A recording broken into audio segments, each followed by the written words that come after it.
జై జై గురుదేవ్. అహో నిరంజన శాంతో. దీన్ని రెండు రకాలుగా చూడమంటున్నారు గురుదేవులు.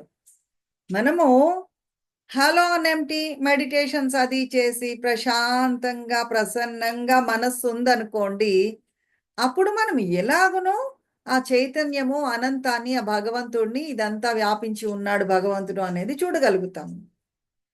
రెండో విధం కూడా, కోపం వచ్చింది, విసుగొచ్చింది, అరిచేశారు, గొడవ గొడవ చేసేశారు.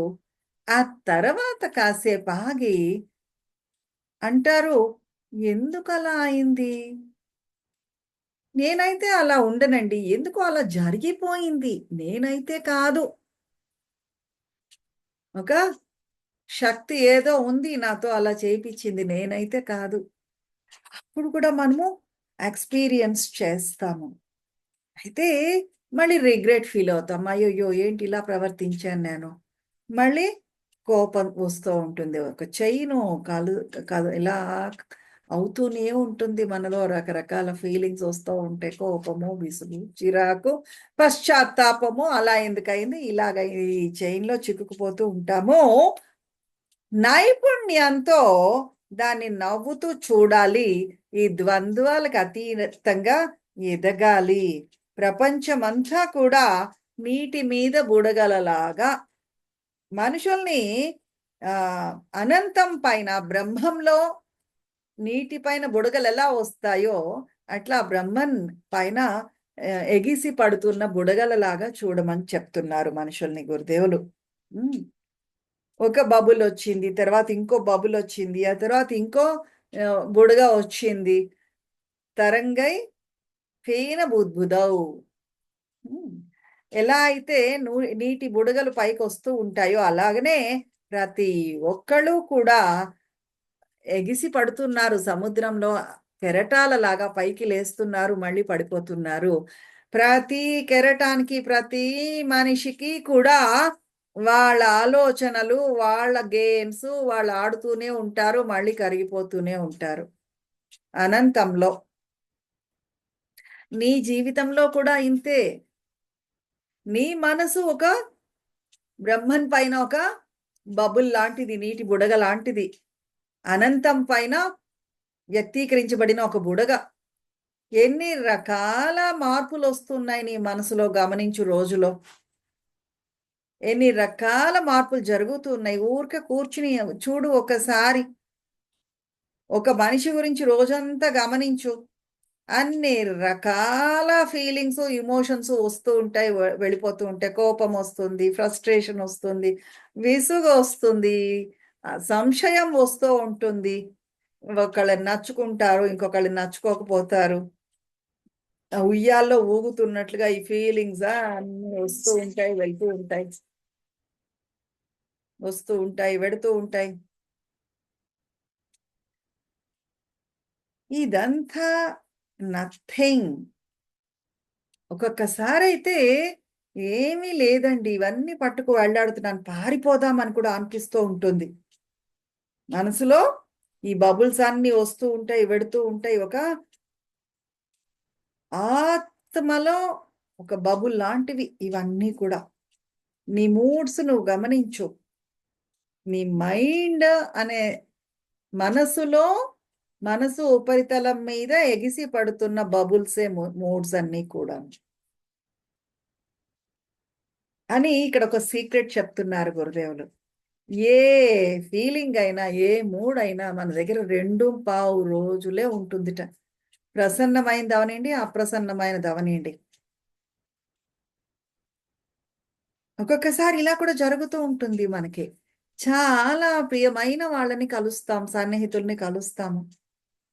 కలవగానే ఒక ఆనందంగా అబ్బా! ఎన్నాళ్ళయిందో నిన్ను కలిసి అని హగ్ చేసేసుకుంటాం. కబుర్లు చెప్పడం మొదలు పెడతాము.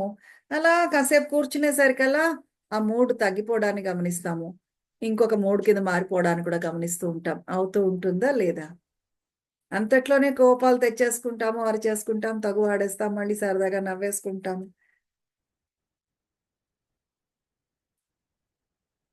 వస్తుంది మూడు, మళ్ళీ వెళ్ళిపోతూ ఉంటుంది. ఇంకో మూడొస్తూ ఉంటుంది. కాకపోతే ఒక ఓల్డ్ హ్యాబిట్ ఉందిట మన మనసుకి. ఏమో తెలుసా? ప్రసన్నంగా ఉండే ఫీలింగ్స్ వచ్చాయి అనుకోండి, సంఘటనలు జరిగాయి అనుకోండి, వదిలేస్తాము. అప్రసన్నంగా ఉండే నెగటివ్ ఏదైతే ఉందో దాన్ని పట్టుకు వెళ్లాడుతూ ఉంటుందిట. ఇది అందరికి జరుగుతూనే ఉంటుంది. దీని నుంచి బయటపడడానికి నైపుణ్యం కావాలి అని అన్నారు. అందుకే జనకుల వారు. నిరంతరం జరుగుతూనే ఉంటుంది. చాలా సింపులే. నెగటివ్ నంటి పెట్టుకుని ఎందుకు ఉండాలి, వదిలేద్దాము అని అనడం సింపులే, కానీ చెయ్యడానికి ఒక స్కిల్ కావాలండి. ఎలాగంటే కాలిలో ఒక ముళ్ళు గుచ్చుకుంది అనుకోండి, నైపుణ్యంతో చాలా స్కిల్ఫుల్గా దాన్ని బయటికి లాగాలి. కానీ ఊరికే రబ్ చేసేసాం అనుకోండి, ఏమవుతుంది, ముళ్ళు ఇంకా లోపలికి వెళ్ళిపోతుంది. అటు ఇటుగా తేడా పాడాగా చేసి ఇంకా లోపలికి వెళ్ళిపోతుంది. అందుకు నైపుణ్యంతో ఆ ముళ్ళును తీయాలి అని ఇంకొక విషయం ఇక్కడ గురుదేవులు చెప్తున్నారు. బయట బాహ్య ప్రపంచంలో తిరిగేటప్పుడు ఈ పనులు చక్కబట్టడానికి మాత్రమే నైపుణ్యం కావాలి అని అనుకోకు. నీ లోపల ఆ ఆత్మ దాన్ని హ్యాండిల్ చెయ్యడానికి, దాన్ని మీరు ఎక్స్పీరియన్స్ చేయడానికి, ఆ బ్రహ్మానంద స్థితిని అనుభూతి చెందడానికి కూడా మీకు చేస్తా ఉంటే కావాలి, తెలుస్తా ఉంటారు. ఆ దక్షత కావాలి. నాలెడ్జ్ క్లాస్ ఇప్పుడు సాయంత్రం సాయంత్రం కూడా ఉంటుంది అష్టోత్తర గీత అని. ఆ దక్షత కావాలి అని చెప్తూ ఇక్కడ గురుదేవులు ఒక ఎగ్జాంపుల్ చెప్పారు. శివుడి మామగారు ఎవరండి? దక్ష. దక్షుడి కూతురు ఎవరు? దాక్షాయణి, ఆ శక్తి పార్వతి. ఆ దక్షత ఉండాలి. శివుడిని గ్రహించగలగాలి అంటే ఆ దక్ష అనేది అవసరము. దాక్షాయణి, ఆ దక్షత ఉంది ఆమె దగ్గర. ఆత్మని అనుభూతి చెందగల నైపుణ్యం ఉంది. పరిణతి చెందిన ఆత్మని గ్రహించగలదు ఆమె.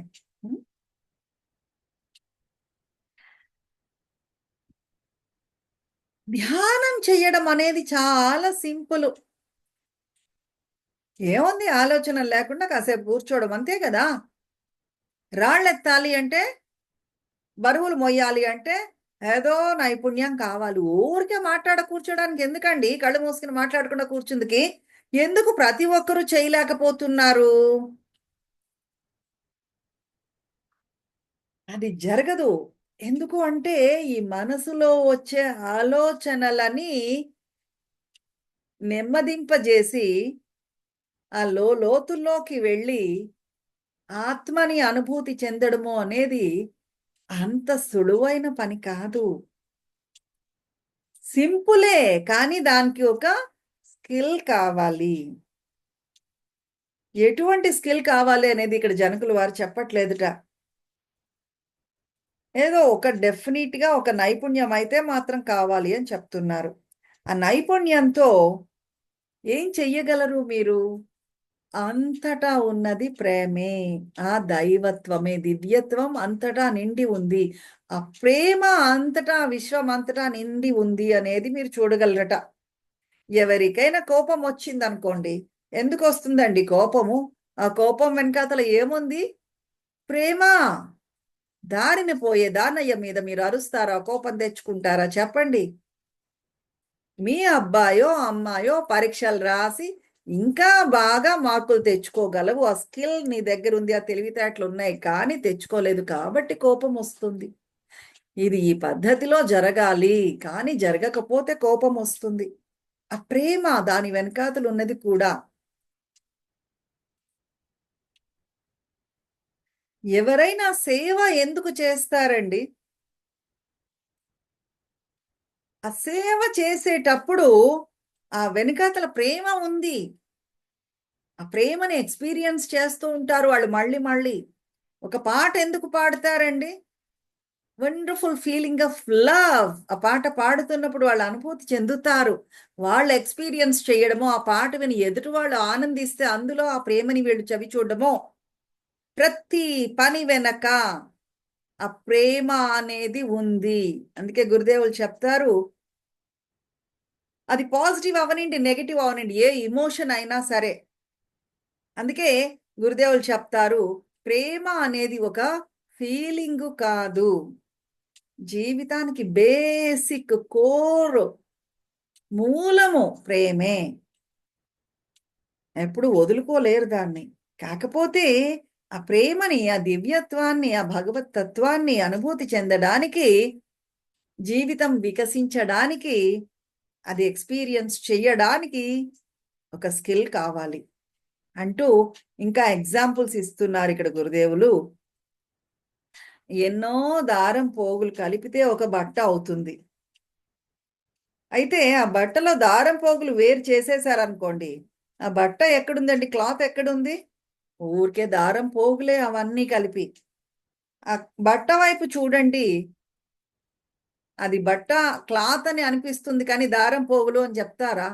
ఈ చున్ని చూసారనుకోండి, ఇది క్లాత్, దారం పోగని మనం భావిస్తామా ఎప్పుడైనా? అలాగని ఇందులో దారం పోగు లేదా? దారం పోగులతోనే చెయ్యబడింది. ఎలాగైతే మీరు ప్రేమతో చెయ్యబడ్డారో, అంతటా నిండి ఉన్న సబ్స్టెన్స్, ఆ చైతన్యము, అదే ఆ ప్రేమ. ఇది ఇలా ఉండాలి, అది అలా ఉండాలి, ఏమో అనుకుంటూ ఉంటాం, ఒపీనియన్స్ ఉంటాయి, కాన్సెప్ట్స్ ఉంటాయి, చూసారు. అయితే ఇక్కడ ఇంకొక గమ్మత్తు చెప్తున్నారు, ఇది ఇలా ఉండాలి, అది అలా ఉండాలి. ఈ ఫీలింగ్స్ అన్నీ కూడా రకరకాల ఫీలింగ్స్ కలిసిపోయాయి అనుకోండి, జామ్ అయిపోయాయి అనుకోండి, ఆ దారం పోగులు ఏమవుతాయండి? ముడులు పడిపోతాయి. ఆ ముడులు పడిపోయాయి చూసారు, ఆ ముళ్ళు పడ్డ మనస్సే కోపము, ఫ్రస్ట్రేషను, విసుగు, చిరాకు, ఇవన్నీ. అయితే ఏం చెయ్యాలండి దీనికి? చక్కగా ఇస్త్రీ చేస్తే చాలు, అవన్నీ పోతాయండి. ఇస్త్రీ చెయ్యక, ఇస్త్రీ పెట్టె పట్టుకుని ఆ బట్టని ఇస్త్రీ చేసామనుకోండి, ఆ ముళ్ళు ముడతలు కనిపిస్తాయా? లేవు. గురుదేవుల దగ్గరికి వచ్చారు కదా, గురువు దగ్గరికి వచ్చినప్పుడు ఏమవుతుంది? ఆర్ట్ ఆఫ్ లివింగ్ లో జరిగేదేమి, ఇది ఆర్ట్ ఆఫ్ లివింగ్ ఒక లాండ్రీ లాంటిది. ఆ ముడతలు పడిపోయిన మనస్సు ఉంది చూశారు, చక్కగా ఇస్త్రీ చేసి పంపిస్తాం.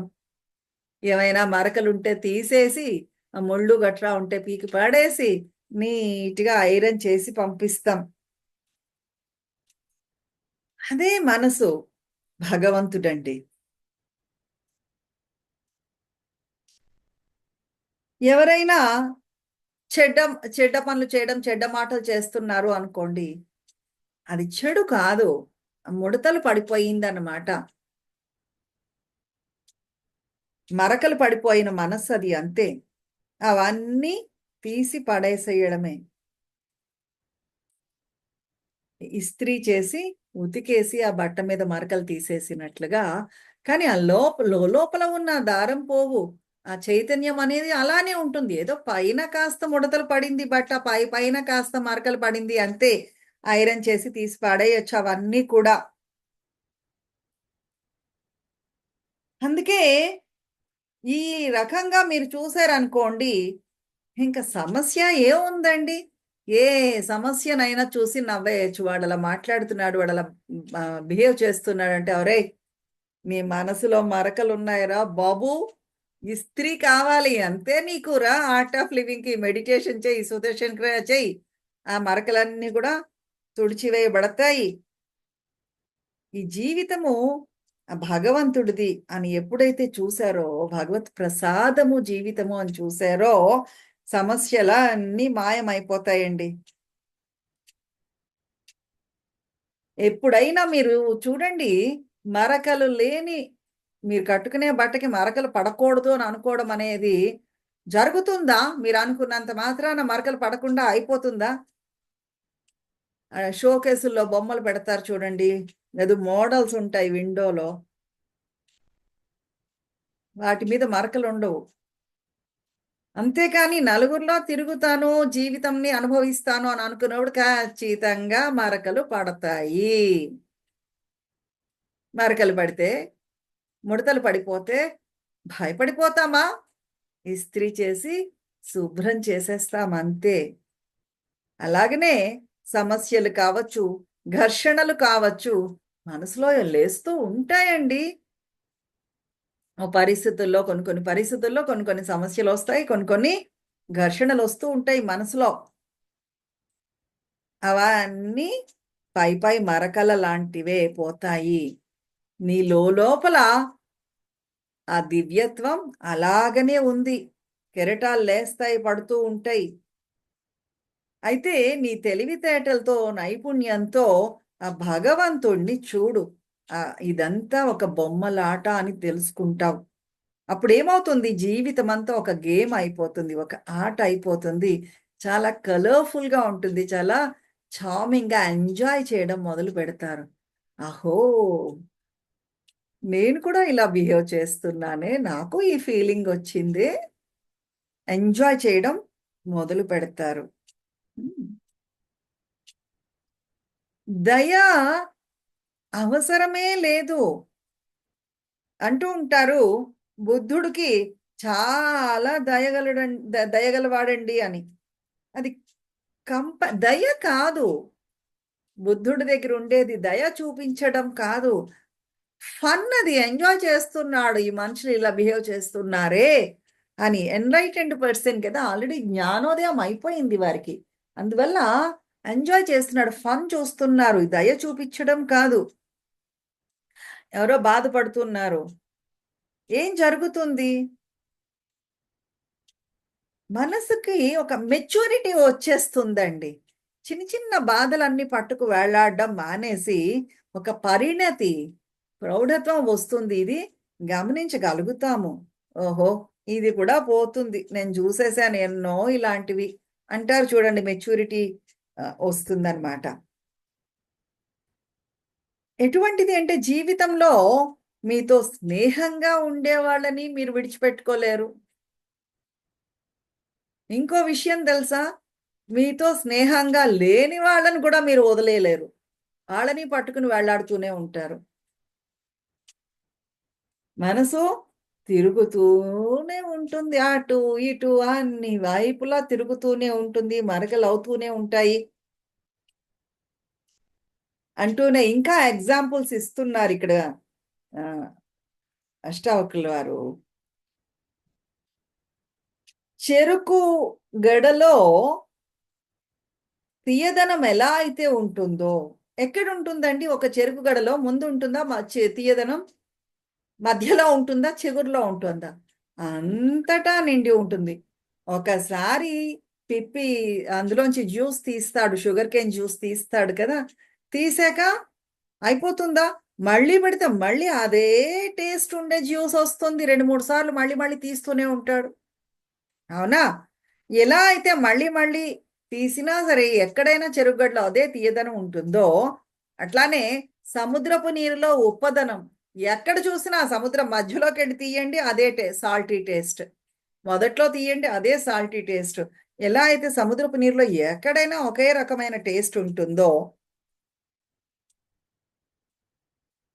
అలాగనే నేను విశ్వమంతటా వ్యాపించి ఉన్నాను, అణువణువున ఉన్నాను అని చెప్తున్నారు. జై గురుదేవ్.